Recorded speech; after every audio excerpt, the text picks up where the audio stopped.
Good afternoon, everyone. Welcome to our TCM and Acupuncture webinars brought to you by LAMP. Let's start the ball rolling with acupuncturist from Silang, Cavite. Mom needs you for blood. Good afternoon, Mom needs.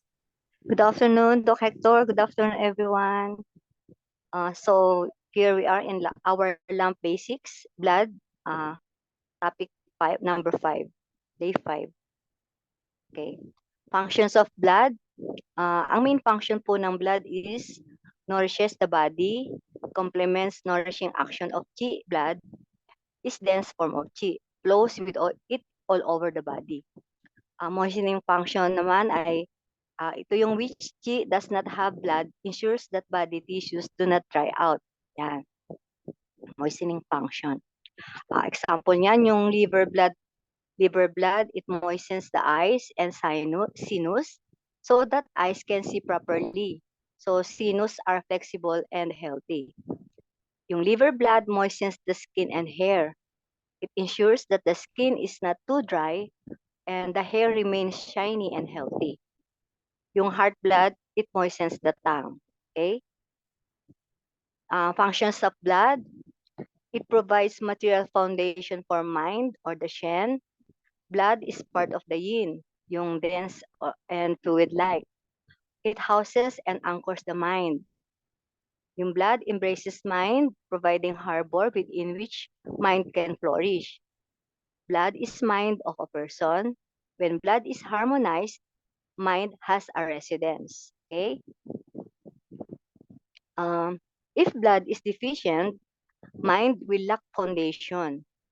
Magkakaroon ng unhappy or uneasy manifested by deficient restlessness. Hindi mapakali. Yun yung vague anxiety, slight irritability, feeling of dissatisfaction. Okay.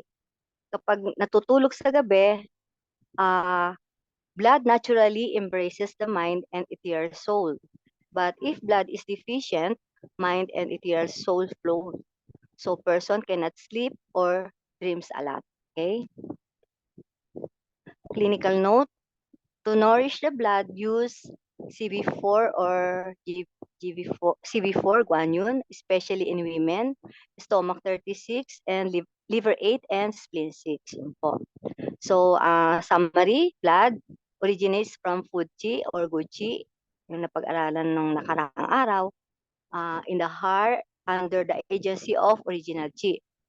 The kidneys contribute to making blood through marrow and kidney essence.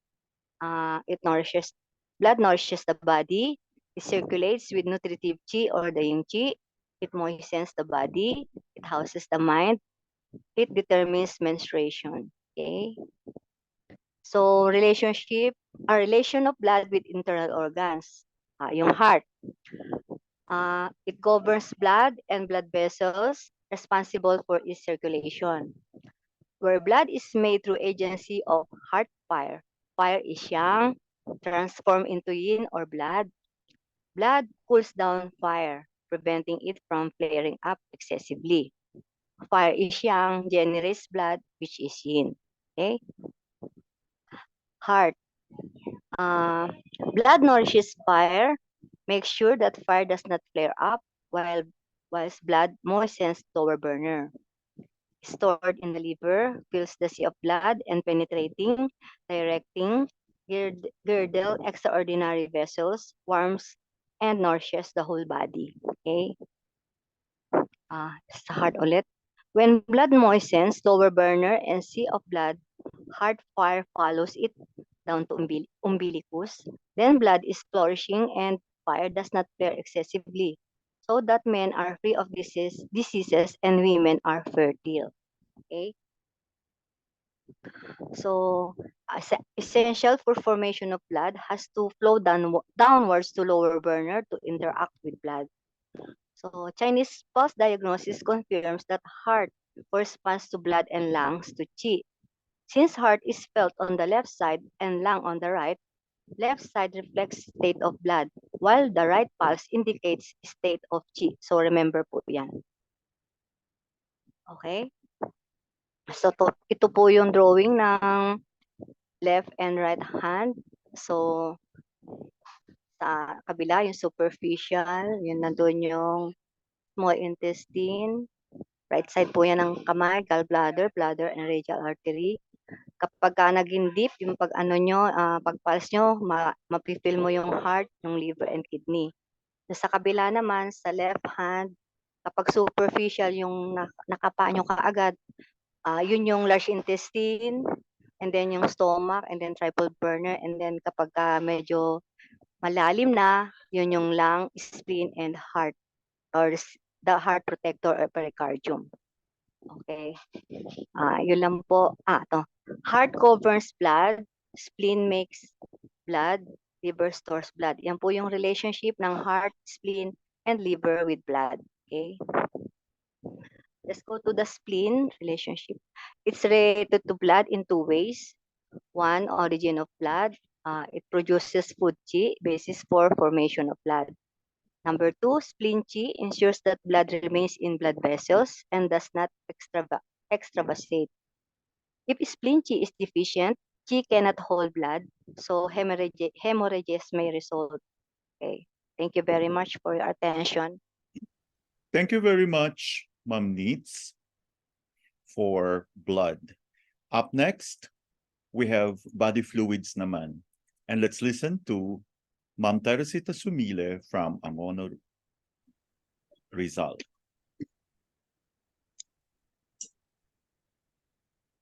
Good afternoon po, Dr. Hector and classmates. Welcome po sa TCM Basics. Now we are on the 5th day of body fluids. Relationship between Qi and body fluids. While Qi produces body fluids, these play a minor part in nourishing Qi. This means that one of the functions of fluids is to nourish Qi. Since Qi is producing body fluids function of nourishing the Qi is just a minor part, okay? Now, deficiency of stomach and spleen may, in the long run, cause deficiency of fluids, as stomach is origin of fluids. After significant loss of fluids, like profuse sweating, Qi becomes deficient. Person may suffer from cold limbs, pallor, dislike of cold, like symptoms of Yang Deficiency. Now, Qi transforms and transports body fluids, and Qi also holds body fluids. And body fluids, in turn, nourishes the Qi. So they are really closely related to each other. In case of profuse sweating, Qi becomes deficient. This is because fluids that form sweat in space between skin and muscles are blended with defensive Qi, and profuse sweating also causes loss of defensive Qi. Okay? Now, since defensive Qi pertains to Yang, it is said in Chinese medicine that profuse sweating endures Yang. Qi may be consumed by excessive vomiting. Hence, the saying, persistent vomiting certainly depletes Qi. If Qi is deficient, fluids may leak out in form of sweat. Hence, the saying, Qi deficiency causes sweating. Okay? Relationship between body and fluids and blood. There is a relationship of mutual nourishment between fluids and blood. Body fluids constantly replenish blood and make it thinner so that it does not coagulate or stagnate. So, one of the causes of blood stagnation pala ay ang kakulangan ng body fluids. Kaya para maiwasan ang blood stagnation due to lack of fluids, you must always stay hydrated, okay? Nutritive Qi secretes body fluids. These enter blood vessels and are transformed into blood. If body fluids are harmonized, they turn red and are transformed into blood. Blood can nourish and supplement body fluids.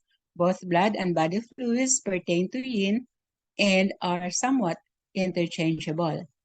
For this reason, if there is significant loss of body fluids over a long period of time, as in chronic spontaneous sweating, like excessive use of saunas, this can lead to blood deficiency. Okay? If there is chronic loss of blood, as in menorrhagia, deficiency of blood fluids, and there is deficiency of blood fluids and dryness, because blood nourishes and supplements body fluids, and body fluids replenish and thins blood. Okay po? Yun lang po. Thank you so much for your attention. Thank you very much, Ma'am Teresita. Next, we go to Baguio to listen to Ma'am Vina Pasqua for Yin and Yang in the 5 Phases of Life. Good afternoon, Ma'am Vina. Good afternoon po, Doctor. Good afternoon po sa lahat. So, continuation po ito kahapon, Yin and Yang in 5 Phases of Life, Day 2 po. Early aging. So, pag-aging, nagsisimula po sa 35 in a woman and 40 naman sa mga lalaki.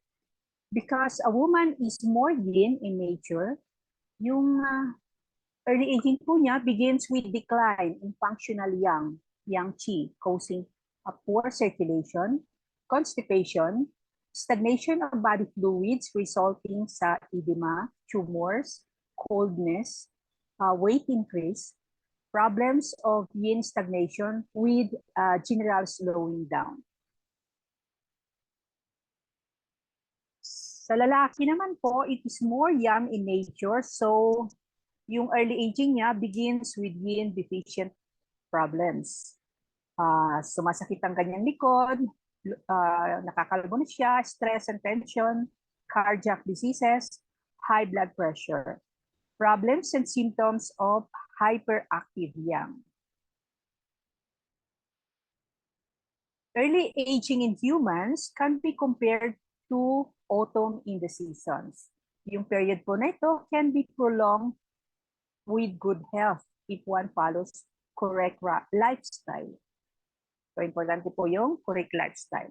Late aging naman. In late aging, yin, yang, blood, and qi nadidecrease na. How quickly this happens depende po sa person's lifestyle. Person contracting a serious infection without timely treatment, o kaya someone meeting with a severe accident, or one who has to care for a sickly family member over a long period may age very quickly.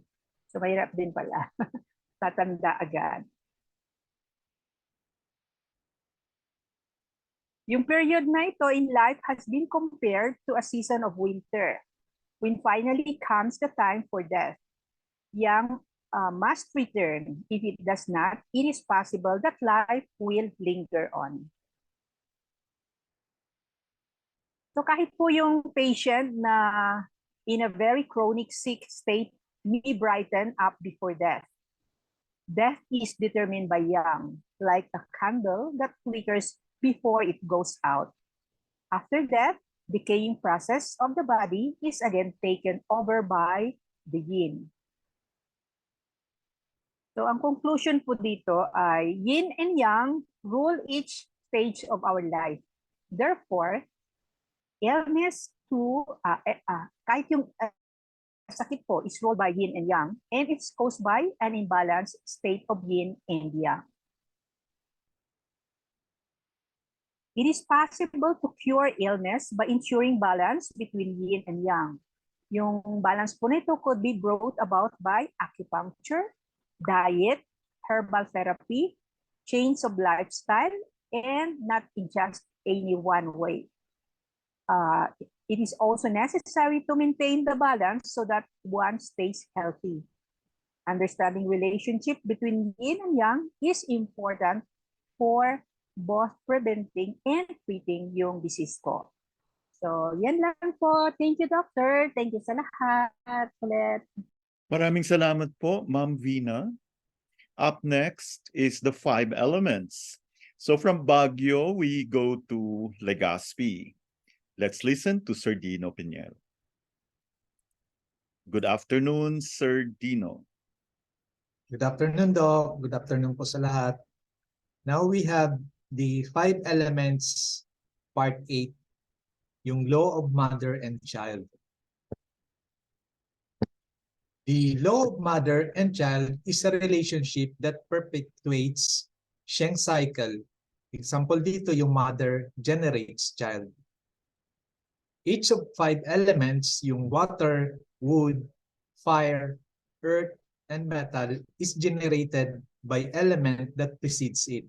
So, yung sinusundan po niya clockwise, yun din po yung nag-generate each other. Sinusundan lang po yung clockwise rotation. Thus, each element is mother of succeeding element. Succeeding element is the child element. So first, yung mother, clockwise, kung anong susunod na element, yun naman yung child. Yung mother and son principle for tonifying and reducing elements to create balance. So the general principle is to tonify the mother in case of deficiency. So dito, kung meron pong deficiency yung pasyente, ang element niya po, yung kung ano po yung element na deficient, ang itotonify po natin yung mother. To reduce naman kung there is presence of excess, ang sa element na excess, which is the sun, yung mother, i-reduce natin yung sun naman doon. Example, if liver excess, you should reduce the heart. So, di ba yung ikot ng liver, which is the wood, ang next naman is fire, which is the heart. Since there is liver excess, i-reduce natin yung heart. If kidney is deficient naman, pag there is kidney deficiency, ang mother niya is lung, so yun po yung ito-tonify natin. Okay? So we have here the mother and son relationship of the 5 elements. Here we have the liver, which ang partner niya, gallbladder, green, siya po yung green, wood, siya din yung birth, spring, ang taste niya is sour, it opens the eye, it opens on the eye, and yung emotion niya is anger. Yung heart, ang kapartner niya is small intestine, and yung color niya is red, fire element siya, and siya yung broth, siya yung summer, and taste niya is bitter, open sa tongue, ang emotion niya is joy. Yung spleen naman is, kapartner niya is stomach, and yung color niya is yellow, ang element niya is earth, siya po yung sa transformation, and siya yung late summer, ang taste niya is sweet, it opens in the mouth, and yung emotion niya is worry. Sa lungs naman, we have, ang partner niya is large intestine, ang color niya is white, ang element niya is metal, and siya po yung sa harvest, ang season niya is autumn, ang taste niya is pungent, it opens the nose, and yung emotion niya is grief. Sa kidney, ang partner niya is urinary bladder, ang color niya is black, ang element niya is water, siya po yung sa storage, ang season is winter, ang taste niya is salty, and it opens the ear, and ang emotion niya is fear. So an example po dito, the wood element is the mother of fire. So we have here, ang wood element, ang mother ng fire. So the sun naman, the fire element is the son of wood. Okay. If there is excess symptoms, reduce the sun element. So, ang sun dito yung element of the sun of wood.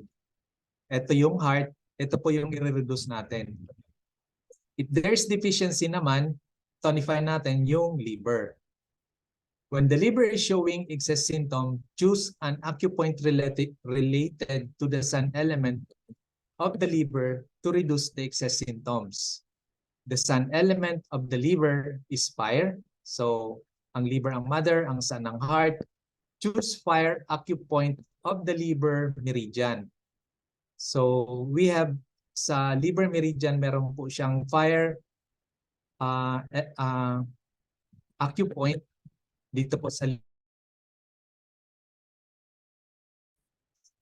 So, yun po.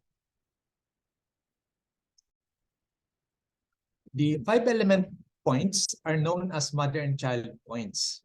When we have excessive element, we sedate that child point of that meridian. So, sabi ko kanina, yung mother and child relationship, when there is excess, yung child or yung son po yung isi-sedate. When we have a deficiency of element, yung mother naman yung ito-tonify noong meridian, yung mother point. We do not treat mother and child point on some other meridian. We treat mother and child point on meridian where imbalance exists. So dun lang po tayo sa mother and child relationship na affected ng imbalance. In case of deficiency, tonify the mother. So there is presence of deficiency, kailangan natin tonify ang mother. In case of excess naman, i-drain natin yung child. Okay? So mother and child points, also known as tonification, supplementation, and dispersion, sedation, draining points. Based on 5 phase, yung 5 elements theory, specifically sa Classic of Difficulties, Chapter 69. Most often appropriate to yin channels. So, yun po. So, we have here a table of mother and child points. Yung channel is lang, yung phase niya is metal. So, the mother or kailangan natin ang tonification, ang lang 9 ang ilagyan natin ng needle. And kung there is excess, i-reduce natin yung child which is lang 5. Sa channel ng large intestine which is the metal phase, kung kailangan i-tonify, Li11 ang point. Kung kailangan naman i-sedate, Li2. Sa stomach channel, ang phase niya is earth. Kung kailangan po tonification, stomach 41 ang point. Kung there is excess naman, to reduce, stomach 45. Sa spleen, ang phase niya is earth. Ang kailangan i-tonify kung there is deficiency, spleen 2. And kung there is excess, ang i-reduce is spleen 5. Sa heart naman, ang phase niya is fire. Kung kailangan i-tonify, we use heart 9. And kung there is excess, i-reduce natin ang heart 7. Sa small intestine, ang phase niya is fire. When there is deficiency, tonify small intestine 3. When there is excess, reduce small intestine 8. Sa urinary bladder, ang phase niya is water. When there is deficiency, tonify UB 67. When there is excess, reduce UB 65. Sa kidney naman, ang phase niya is water. When there is deficiency, tonify kidney 7. And when there is excess, reduce kidney 1. Sa pericardium, ang phase niya is fire. When there is deficiency, tonify PC9. When there is excess, reduce PC7. Sa triple burners and yaw, ang phase niya is fire. When there is, i-tonify natin, TB3. And when there is excess, i-reduce natin TB10. Sa gallbladder, which is, ang phase niya is wood. When there is deficiency, tonify the GB43. When there is excess, reduce GB38. Sa liver, ang phase niya is wood. Pag there is deficiency, tonify ang liver 8. When there is excess, we reduce the liver 2. Okay? For deficiency, totonify natin yung mother. Example, yung sa lung deficiency, yung lung is metal, ang mother of metal is earth, ang metal is controlled by fire. So first, tonify the mother point on affected channel. Example, sa lung deficiency, ito tonify natin yung lung 9. So check na lang po ninyo doon sa table, yung lung 9, which is the earth point of metal channel. Number 2, tonify the same phase, yung horary point on the mother channel. Example, sa lung deficiency, ito tonify natin yung spleen 3, which is the earth point on earth channel. Sa mother and child points, yung mother point, which is the point representing phase element preceding affected channel on Sheng or generating cycle. Sa example, yung lung deficiency, ang deficient siya, so kailangan natin i-tonify yung lung 9, which is the earth point on metal channel. Sa child point naman, which is the point representing phase element following affected channel on Shen generating cycle.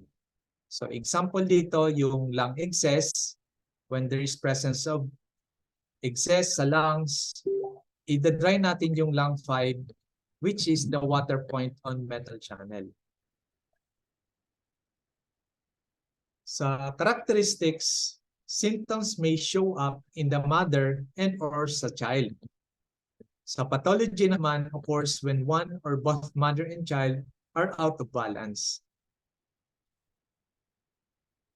So excessive mother will cause just as much trouble as deficient mother. So parang parehas lang yung symptoms. A strong child may be well even though mother is out of balance. So pwedeng ang okay yung child pero yung mother is out of balance na. So yung a child that is sick for a very long time will eventually deplete the mother. This is because yung mother po yung nag-tonify. So kung may problema po yung child, kinukuha ng child yung chi ng from the mother, so eventually madideplete po siya. A healthy mother and child reinforce each other. So sila din po yung nagtutulungan. Sa clinical significance in diagnosis to discern health of mother and child, if imbalance occur in an element, mother and child of that element may also be unbalanced. So we need to treat the mother para matulungan po yung child, or kailangan natin i-treat ang child para matulungan natin yung mother. So yun lang po. Thank you for listening. Thank you very much, Sir Dino. I'm sure we have learned a lot from the Shang cycle. Up next is the functions of the types of Qi. Let's listen once again to Ma'am Teresita Sumile. Good afternoon po, Dr. Hector again and classmates. Functions of gathering Qi. Chest Qi, Shong Qi, Big Qi, Dat Qi, Big Qi of chest. It derives from interaction of food Qi with air. Spleen sends food Qi up to lungs, where, combining with air, it is transformed into gathering Qi. It is more subtle and refined form of Qi than food Qi, and it is usable by the body. Functions of gathering Qi. It nourishes heart and lungs. enhances and promotes the lung function of controlling qi and respiration, and the heart function of governing blood and blood vessels, controls the speech and strength of the voice. It affects and promotes blood circulation to extremities. It is also closely related to lung and heart functions. It assists lungs in controlling qi and breathing, and heart in controlling blood and blood vessels.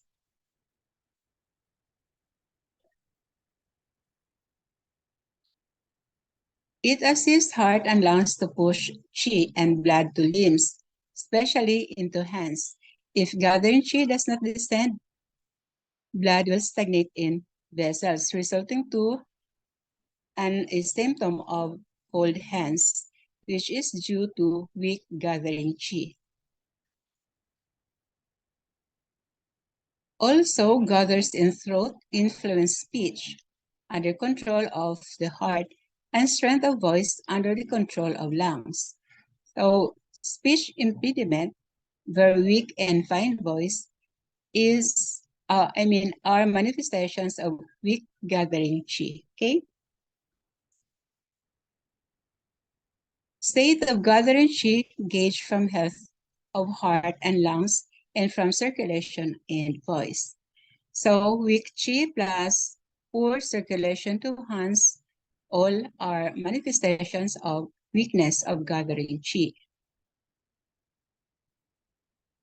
Being energy of chest, it is affected by emotional problems, such as grief and sadness, which weaken lungs and disperse energy in chest. Both the front position of left and right are corresponds to heart and lungs of pulse are very weak or empty.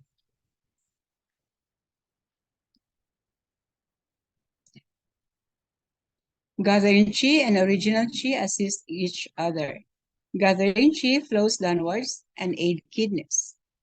Original qi flows upwards to aid breathing, as in mutual assistance between lungs and kidneys. So to tonify gathering qi, use REN 17 and Lung 9. Okay, yan po ang mga points. Next po. Chest area where gathering qi collects is called C of qi. Controlling point of C of qi and gathering qi is REN 17. Gathering qi also treated via heart and lung channels and are breathing exercises.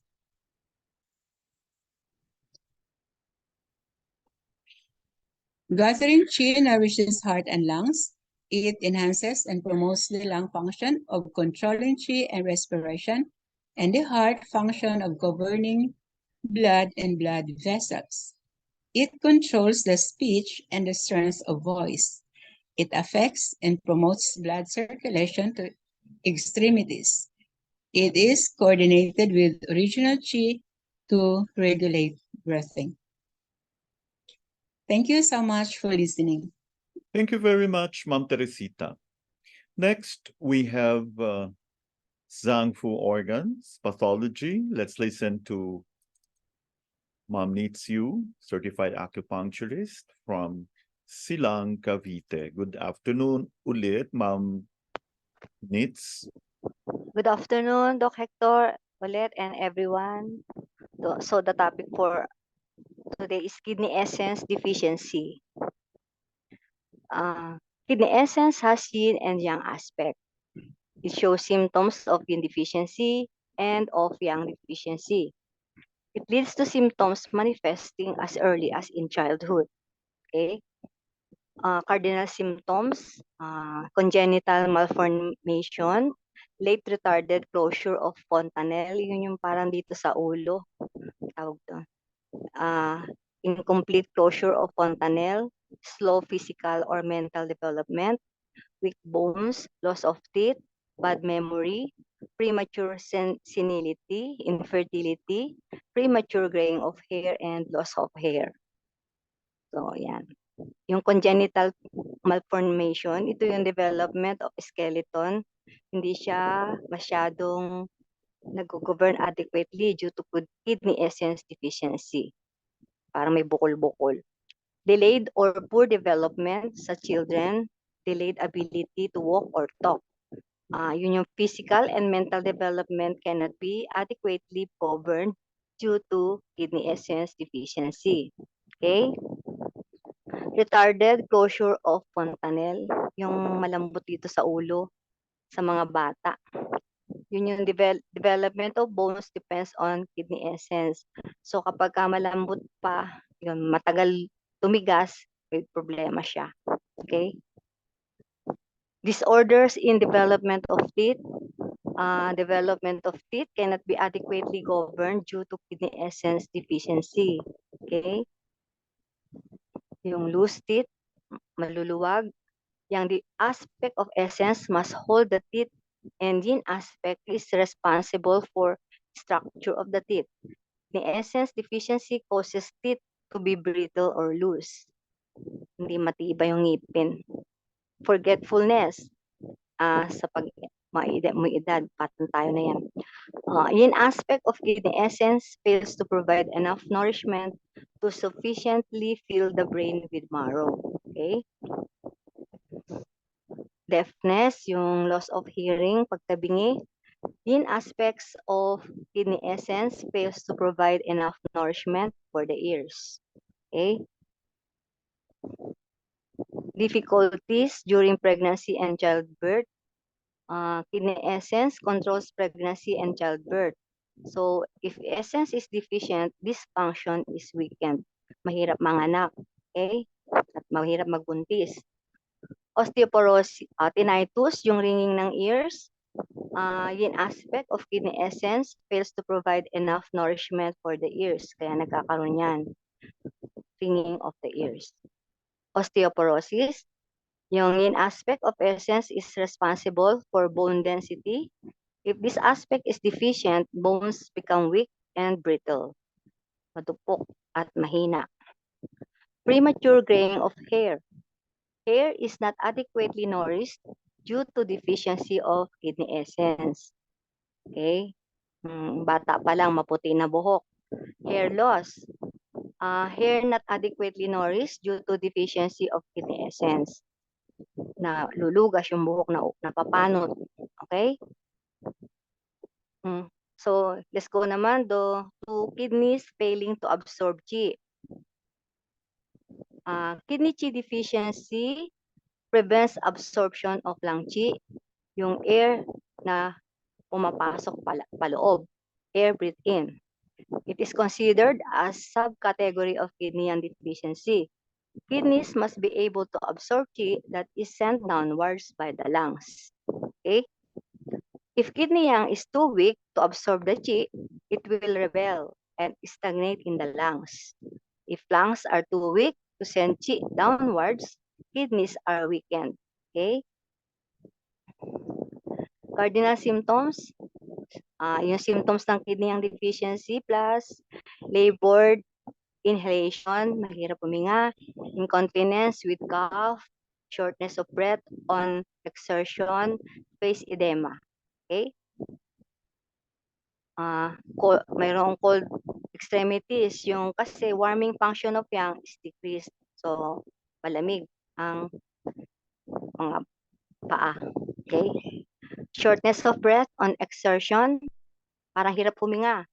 Kidneys fail to absorb and hold qi in the lower body, and qi flows upward and stagnates in lungs and thorax.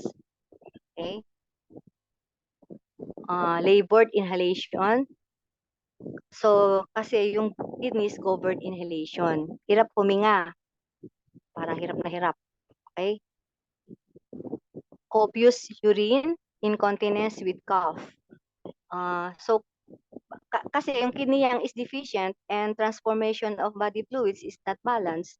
So, mayroong urine abundant, mayroong abundance ng urine, may cough is causing additional pressure, and body is not able to hold urine due to deficiency. Pag umuubo ka, di ba? may konting ihing lumalabas. Okay. Spontaneous sweating also. Defense Weiqi. Weiqi is covered by the lungs, so it is affected by Yang Deficiency. So Lan Qi is not able to regulate pores, and sweating is no longer controlled. Pawis ng pawis. Okay? Face edema, manas yung mukha.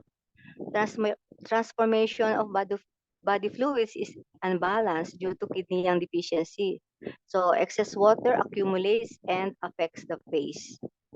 Okay? Thank you very much for your attention. Thank you po, Doc. Thank you very much po, Ma'am Needs. So from Silang Cavite, balik po tayo sa Legazpi. And let's listen once again to Sir Dino Pinheiro for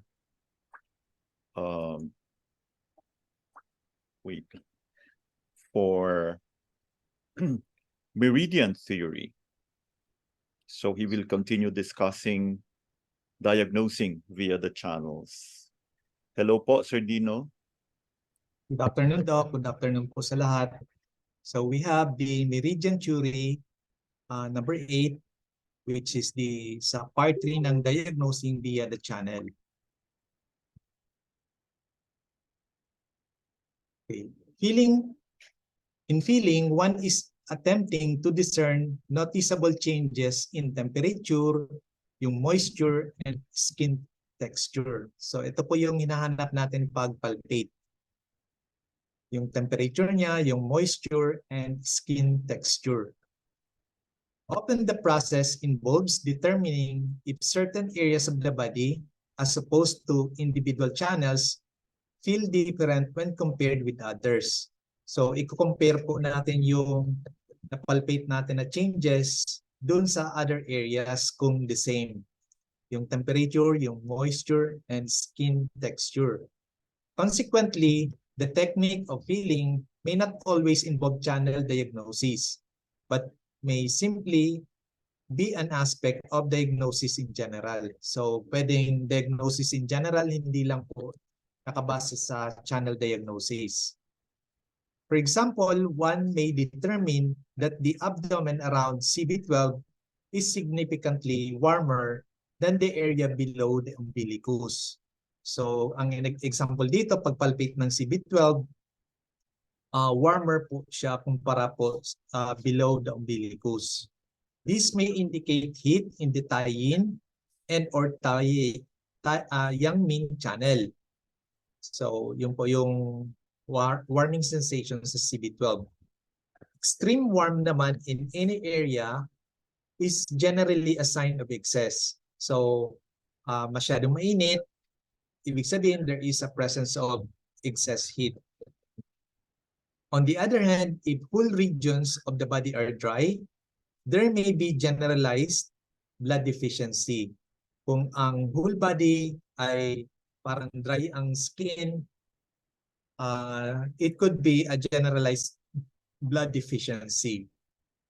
While this type of feeling certainly aids in diagnosis, it may not help one to differentiate which of the channel are involved.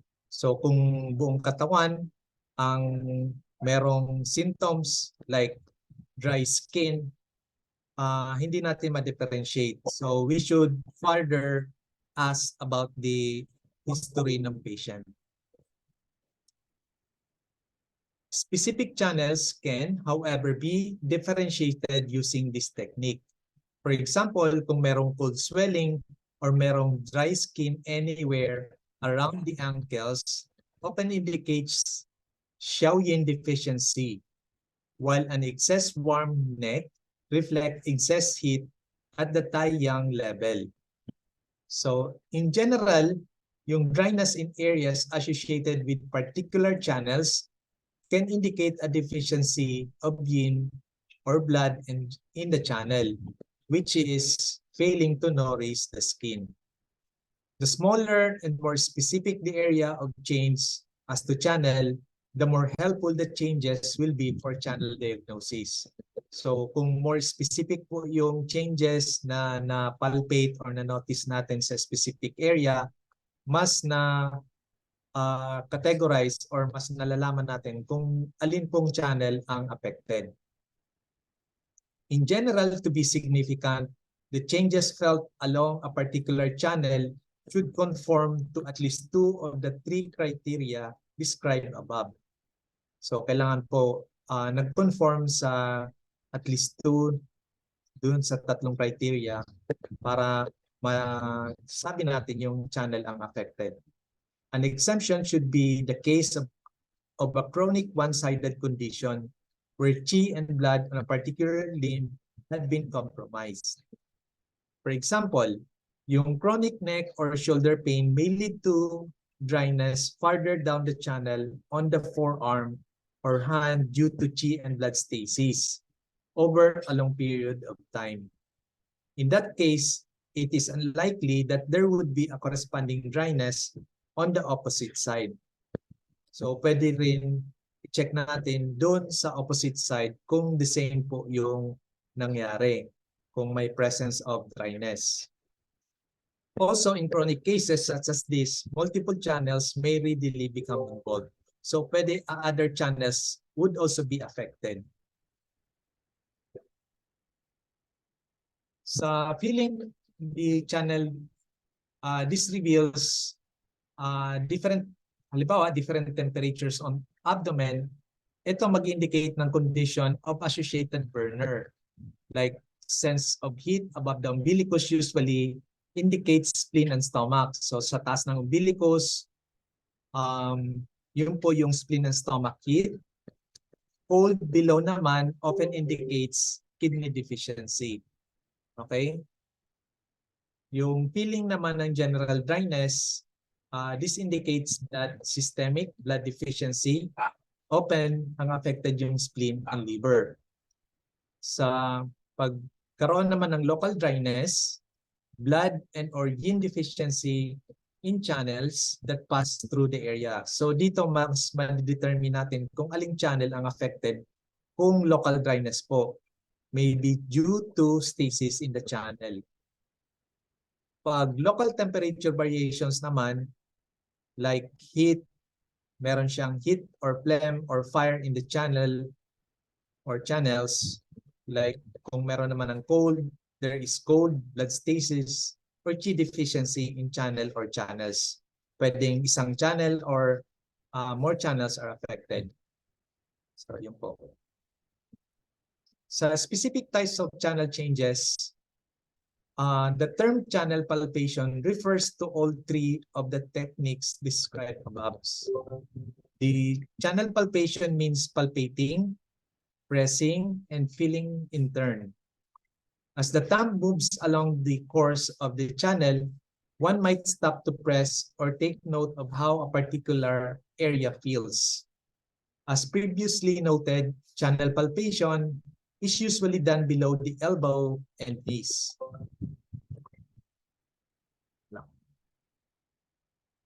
In addition, the course of Ren and Du vessels and the urinary bladder channel are also often palpated on the head, back, and abdomen.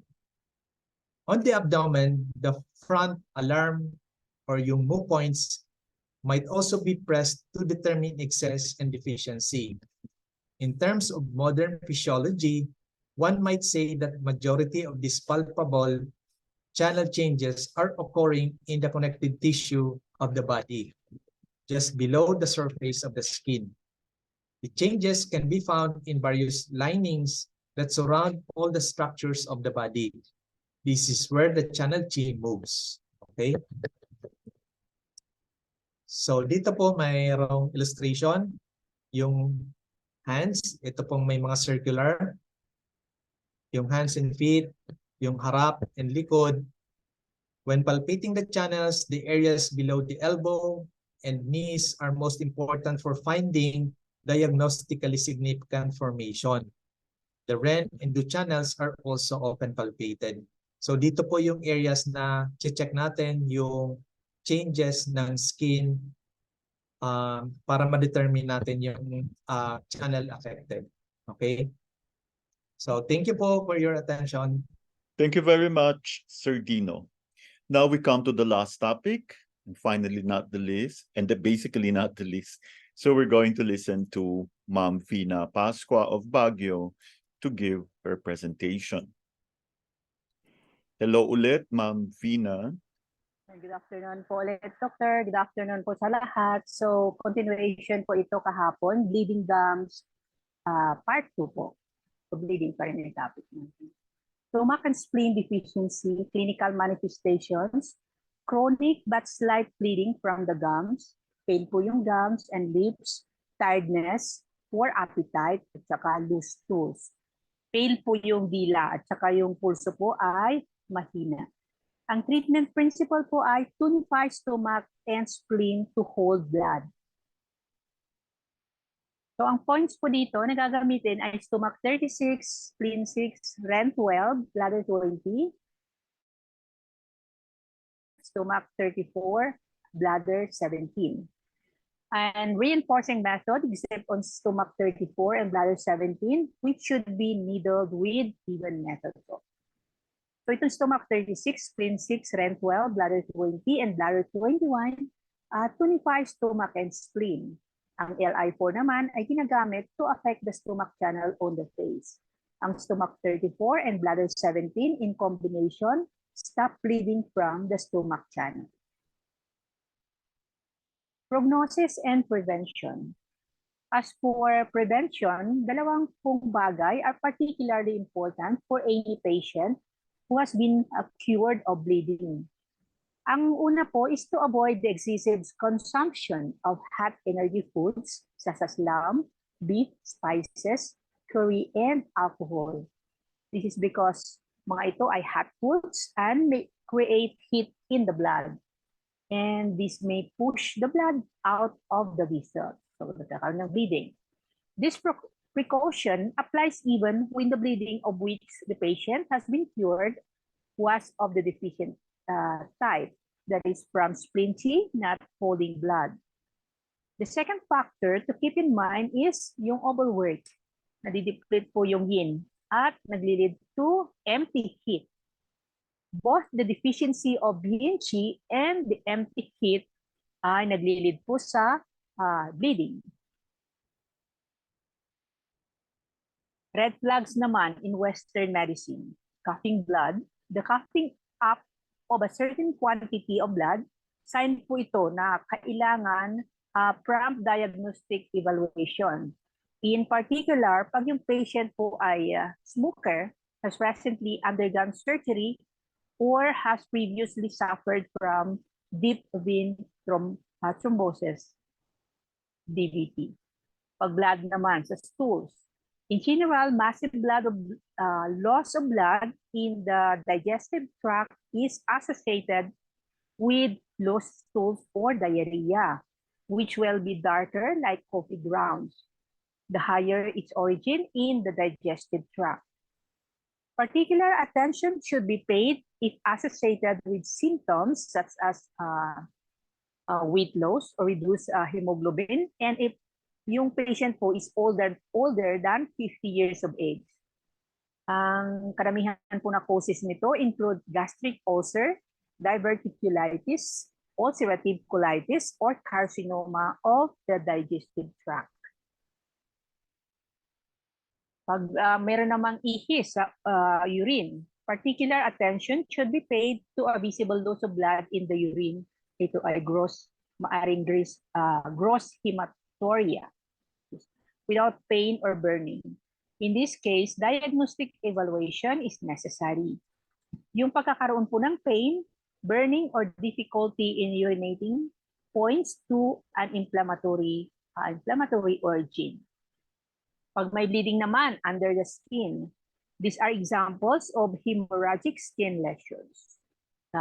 Una, PTK, small red pinpoint dry spots due to the leakage of blood from vessels resulting from alteration in their permeability. Purpura, highly numerous PTK with a tendency to converge into larger spots. The next naman ay ecchymosis, spreading of blood leaking from vessels subsequent to trauma. Yung sudden appearance po ng aforementioned lesions in absence of trauma requires prompt hematological evaluation.